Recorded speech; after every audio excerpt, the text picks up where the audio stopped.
conhecido, né, o Stan Lee, que ele tinha até um programa no Discovery chamado Sobre-Humanos, e ele escreveu todos os seus gibis, todas as histórias, Homem-Aranha e o pessoal que é o Homem de Ferro, o Thor e todos os personagens de gibis, ele escreveu exatamente, né, inspirado por uma situação negativa. Ele, como judeu, um judeu que havia sido perseguido por ser judeu, num momento da vida dele ele se casa com uma mulher também perseguida, porque era uma mulher de descendência miscigenada, e aí ele sofreu muita discriminação. E ele transformou aquela discriminação em poder, né, literalmente falando. E aí ele escreveu tudo que ele escreveu, e eu assim admiro a história dele, tudo que ele fez, assim, maravilhosamente. Ele também é judeu, né? Eu sempre falo que os judeus fizeram a diferença no planeta Terra. Ele até no entretenimento, né, nas revistas em quadrinhos, ele também fez a diferença nos gibis. Então, é exatamente isso. Como se eu fosse um super-herói. E eu me sinto um super-herói. E eu ajo como se fosse super-herói. Mas isso é coisa de quadrinho. Não é coisa real. Porque a autoridade não é um ente em si só. Mas a autoridade é uma condição, é um produto de uma vida, né? Por que a mãe tem autoridade por sobre o seu filho? E agora nós vamos pensar a respeito, e não existe maior exemplo do que esse, porque mãe, quando tem autoridade por sobre o filho, misericórdia, a mãe pode ser iletrada, a mãe pode não saber falar, a mãe pode não ter a cultura que possivelmente o seu filho tem, a sua capacidade, mas o seu filho, na maioria, na totalidade praticamente da vida, o seu filho a respeita muito. Por quê? Porque ela conquistou uma autoridade.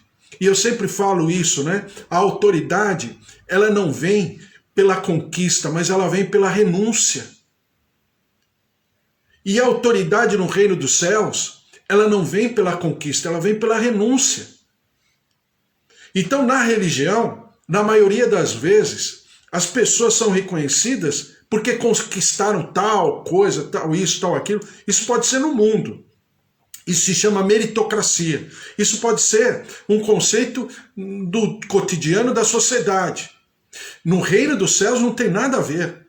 Porque autoridade é quanto mais eu renuncio, mais a autoridade me investirá como um resultado, como um produto, como um fruto, e não em si mesma. Então o que Jesus fala é o seguinte: olha, vocês não vão responder, eu também não vou falar com que autoridade eu faço o que eu faço, eu falo o que eu falo. Eu não vou fazer. Por quê? Porque vocês não estão entendendo. É claro que Jesus não falou isso, eu que estou falando.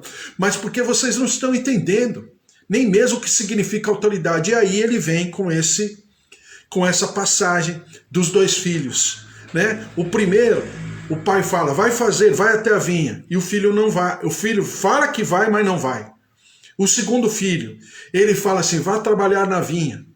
Ele fala que não vai, mas depois a Bíblia diz que ele se arrepende.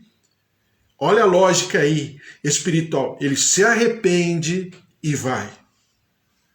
E aí Jesus pergunta para esses que estavam inquirindo Jesus, os religiosos, quem fez o correto? O primeiro ou o segundo?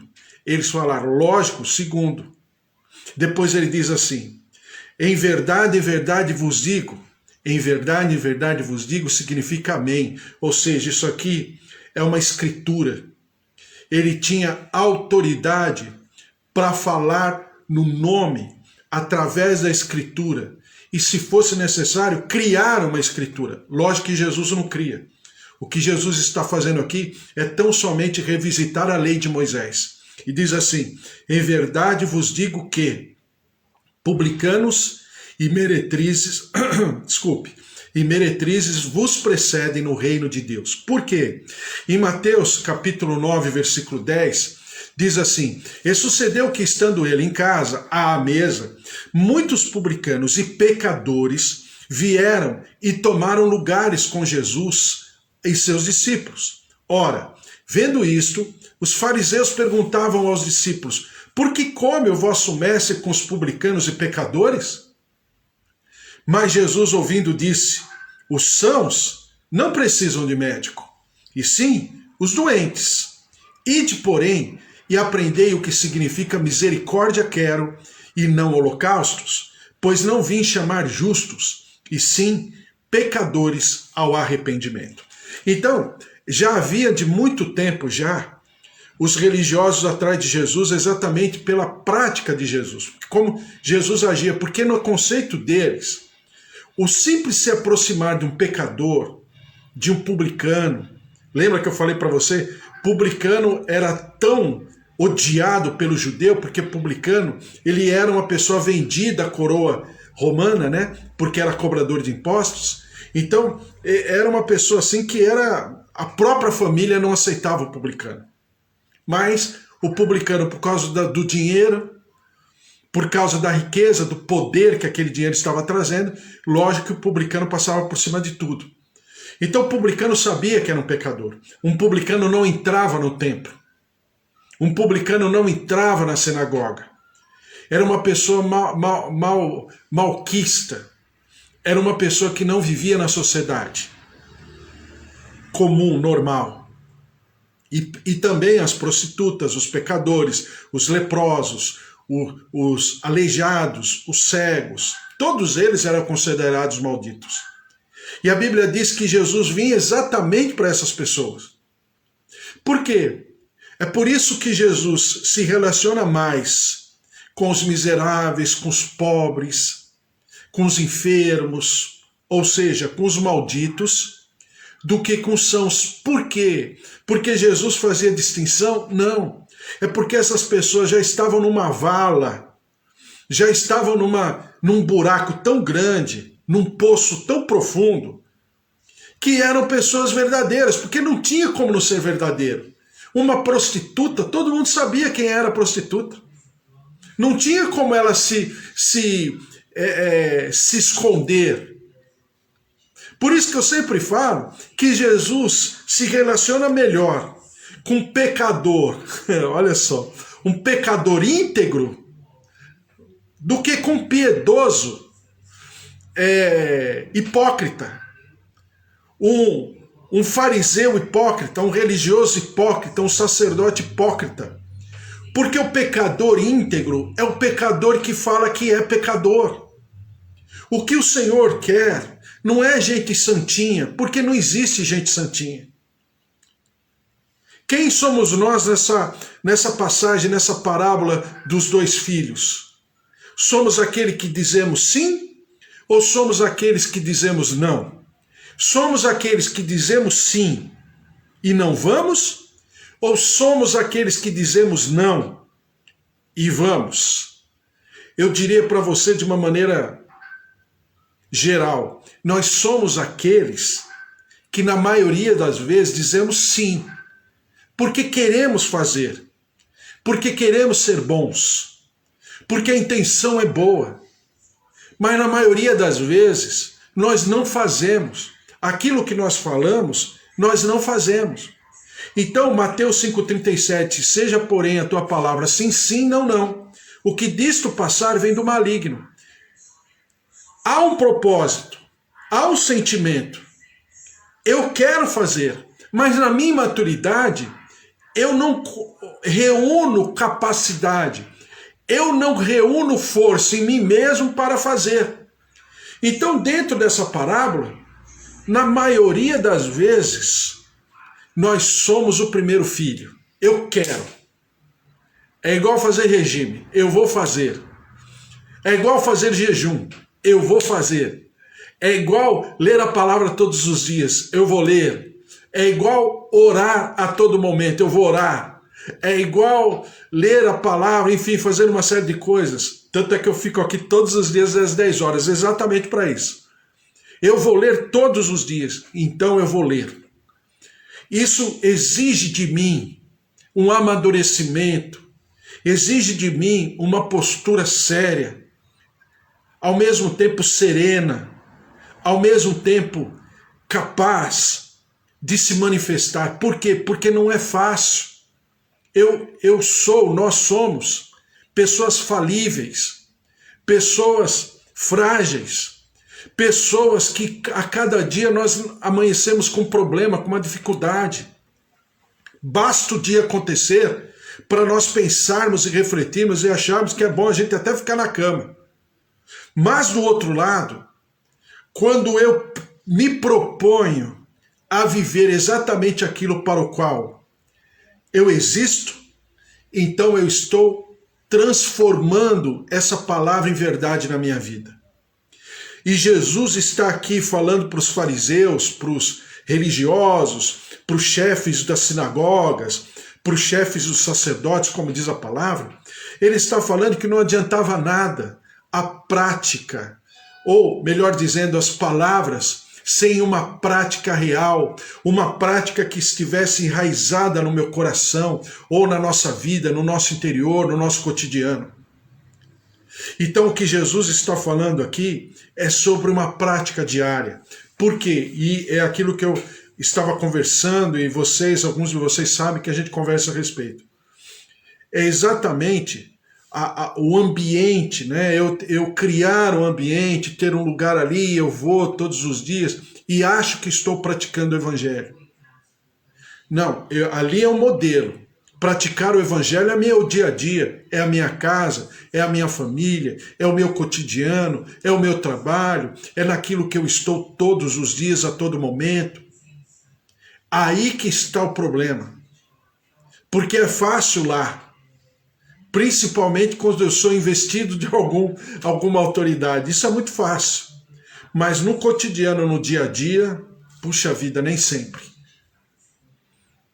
É por isso que nós brasileiros sabemos muito bem o que é isso, quando a gente conversa e falamos dos políticos, né? Porque na política, porque o governo, porque tal pessoa do executivo, tal pessoa do legislativo, tal pessoa do judiciário, fez isso, fez aquilo. Mas é bom a gente se perguntar, e se eu estivesse lá, eu não faria a mesma coisa? Eu já vou responder para você com certeza. Se não fosse, e se não for pela intervenção do Espírito Santo, e encontrar espaço na vida, seja de quem for, seja eu, você, qualquer um de nós faremos a mesma coisa que essas pessoas que estão lá. Por quê? Porque corrupção, suborno, sede de poder, mesquinhez, avareza, se sentir maior que o seu par, isso faz parte do gênero humano. A única coisa que altera, ou o único alguém que altera, é o mover do Espírito Santo na nossa vida e o temor de Deus, o temor no sentido de respeito pela sua palavra. E isso é tão sério que Jesus está falando aqui para os religiosos. Olha aqui, ó. João Batista está representando a justiça. E vocês não deram crédito à palavra de João Batista. Vocês não acreditaram. E, pior ainda, vocês não se arrependeram. Os publicanos e as meretrizes vão preceder vocês no reino dos céus.